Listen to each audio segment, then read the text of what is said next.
तवार्द्रदृष्ट्या मूकस्वयं ककविर्यथासीत्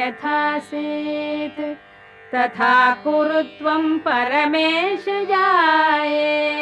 त्वत्पादमूले प्रणतं दयार्द्रे उत्तिष्ठोत्तिष्ठ वरदे उत्तिष्ठ जगदीश्वरे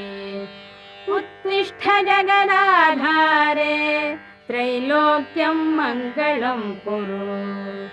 शृणोषि कश्चिद्ध्वनिरुत्थितोऽयं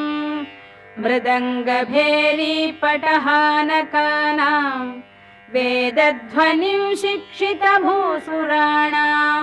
शृणोषि भद्रे कुरु सुप्रभातम् शृणोषि भद्रे ननु शङ्खघोषम् वैताళिकानां मधुरं च गानम्